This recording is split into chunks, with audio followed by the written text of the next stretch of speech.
Olá, senhores. Meu nome é Mariano Borges, sou professor de Direito Administrativo e de Legislação Correlata. Sou advogado militante e atuo como professor em cursos de graduação, de pós-graduação e em preparatórios para concurso público. Nós agora vamos trabalhar alguns questionamentos realizados por graduandos em Direito, futuros operadores do direito, acerca do ato administrativo, à luz da Lei 9784, a lei que regula o processo administrativo federal. Bom, aqui com a gente no estúdio estão a Clarice, a Natália e o Atílio. Então, vamos às perguntas. Professor, é possível a mudança do motivo de um ato administrativo? O motivo do ato administrativo é a verdadeira razão. É a razão de fato, é a razão de direito. É o fato, é o fundamento legal, o qual justifica a edição daquele ato. É o porquê. Por via de regra, o motivo de um ato administrativo não pode ser modificado. No entanto, excepcionalmente e exclusivamente no âmbito das desapropriações, poderá ser mudado o motivo do ato, restando permanecido o interesse público. Isso se perfaz através do Instituto da predestinação, mudança do motivo do ato, a qual é autorizada exclusivamente no âmbito das desapropriações. Professor, eu gostaria de saber se o processo administrativo pode ser iniciado a pedido do interessado mediante formulação escrita ou oral.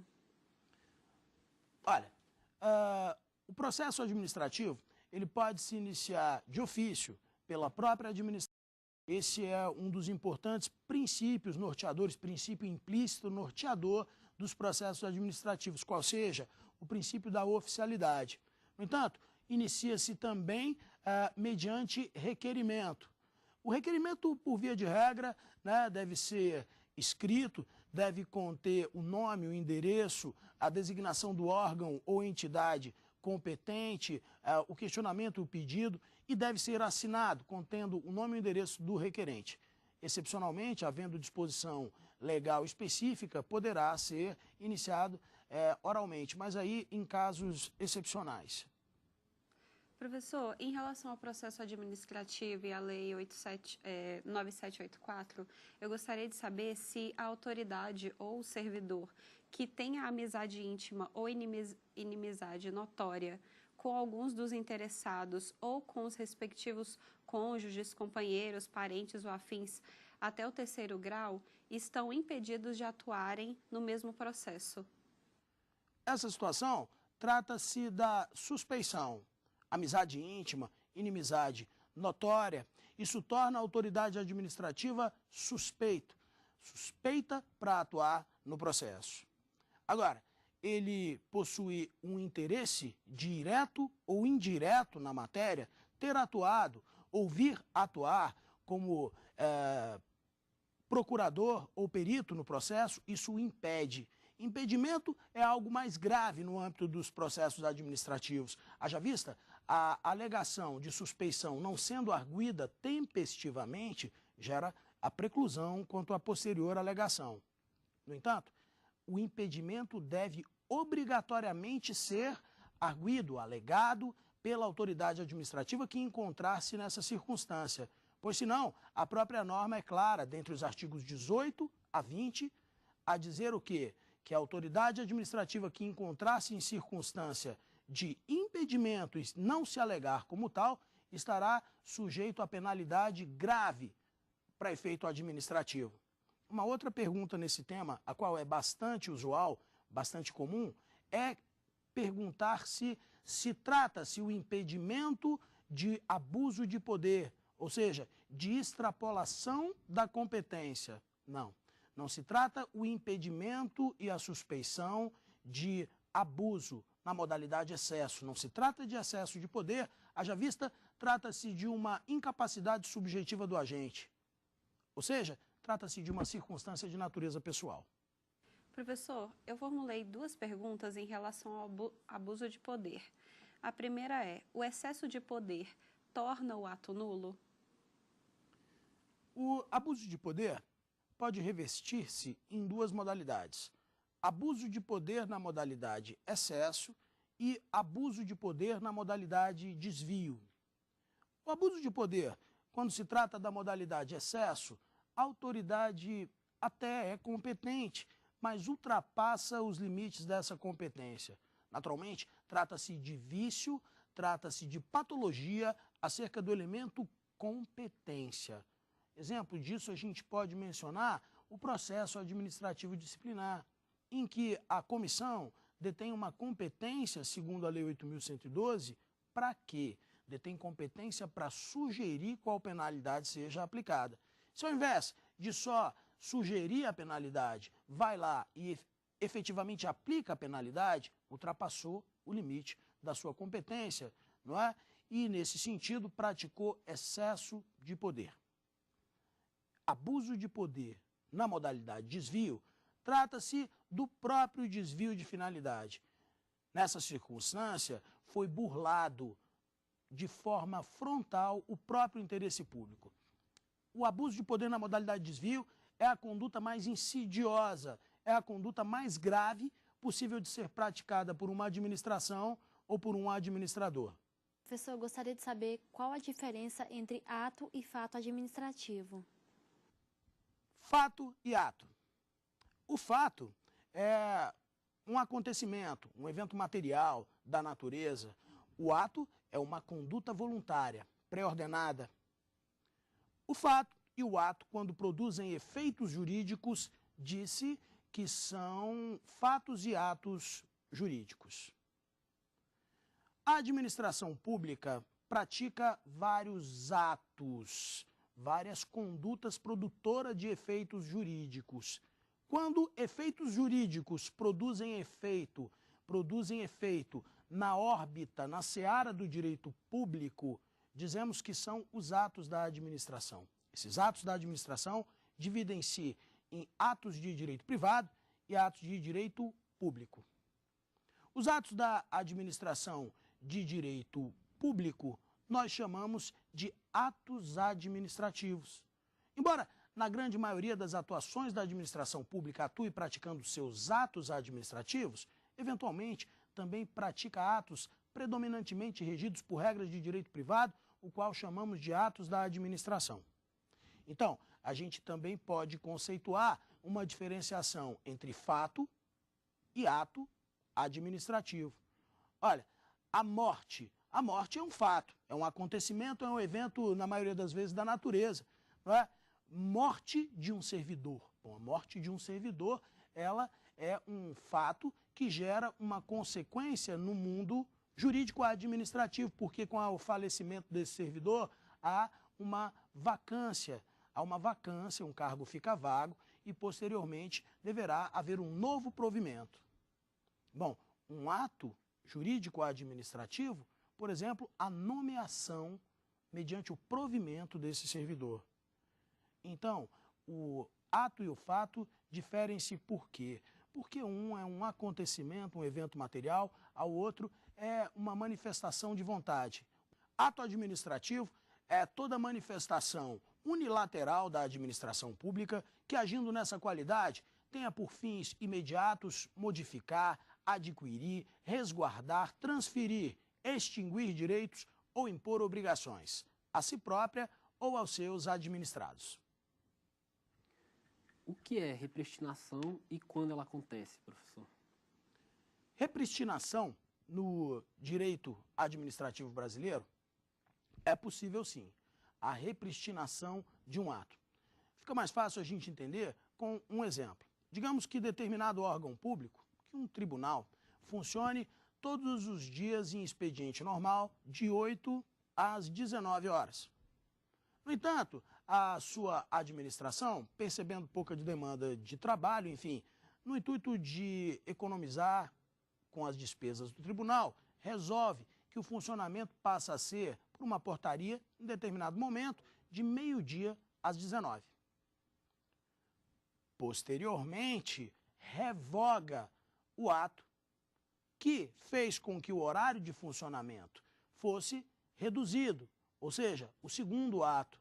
Nesse sentido, volta à vigência o primeiro, e aliás, o horário regulamentar. E assim, o horário de funcionamento desse tribunal volta a ser de 8 às 19. Então, daqui a pouco, no próximo bloco, a gente volta com mais perguntas.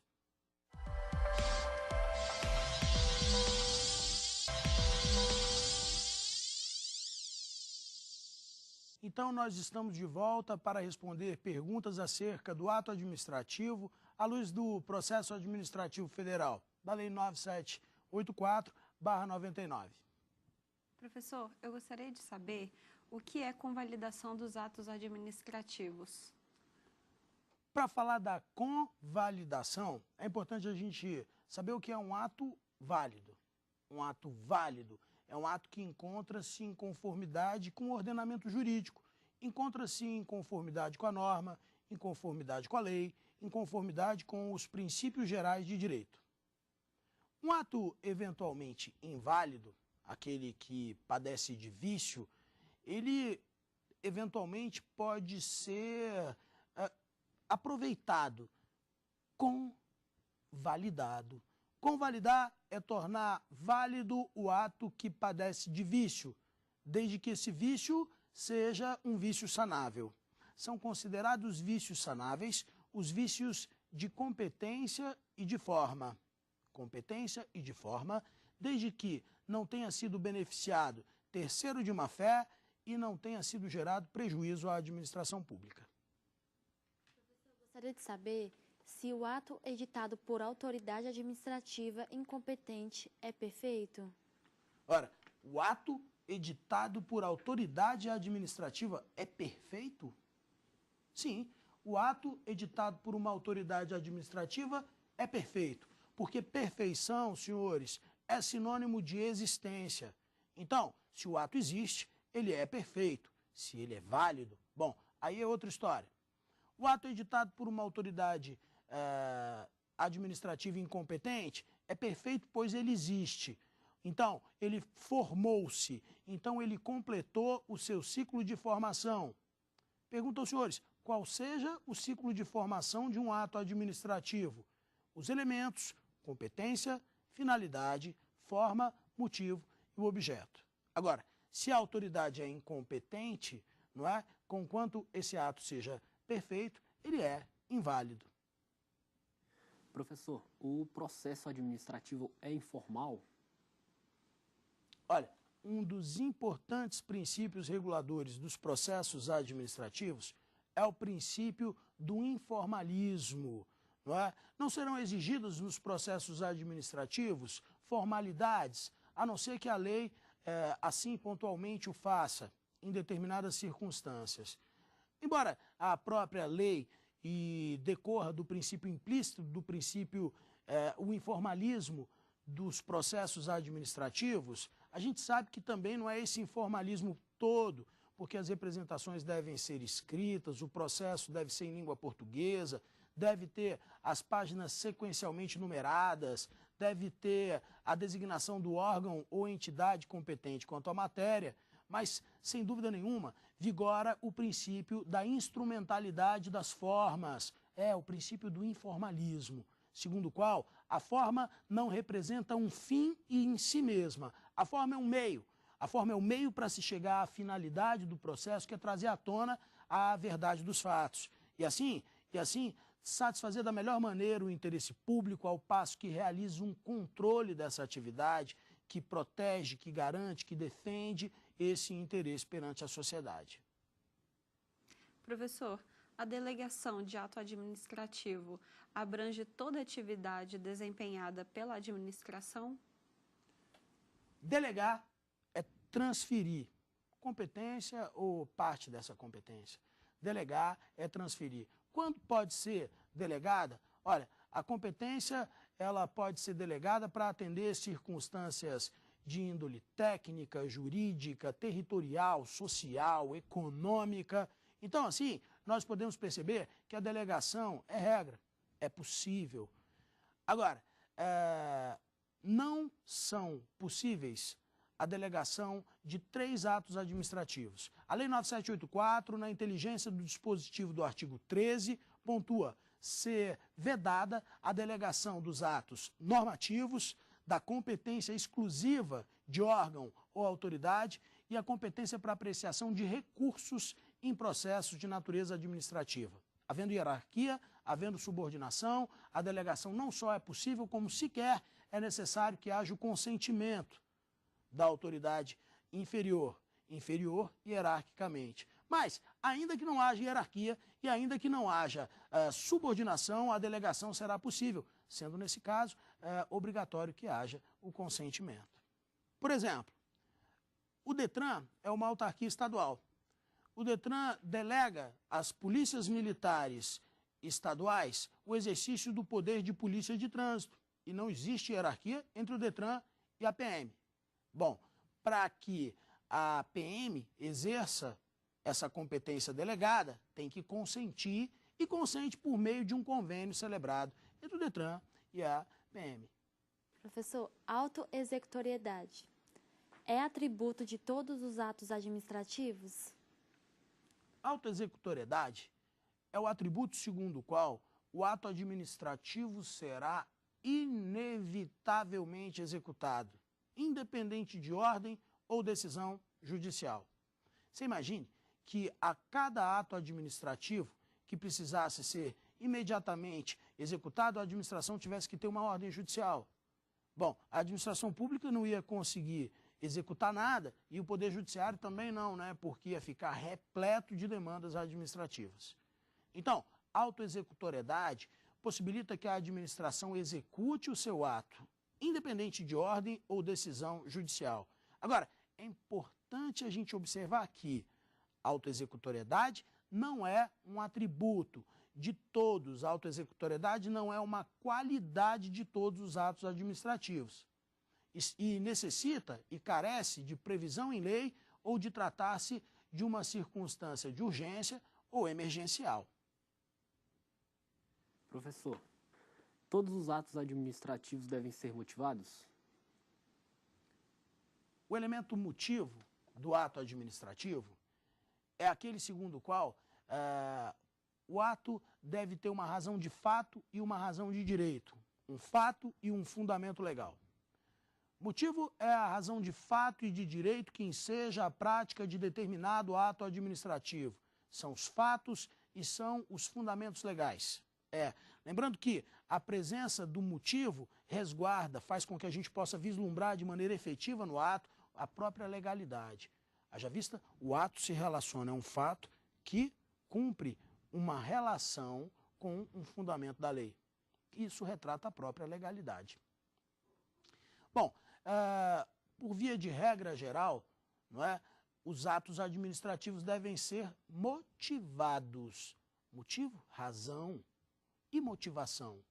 Motivação é a exteriorização dessa razão. De que forma? Por escrito. Motivação é a exteriorização por escrito dos motivos ensejadores da prática do ato.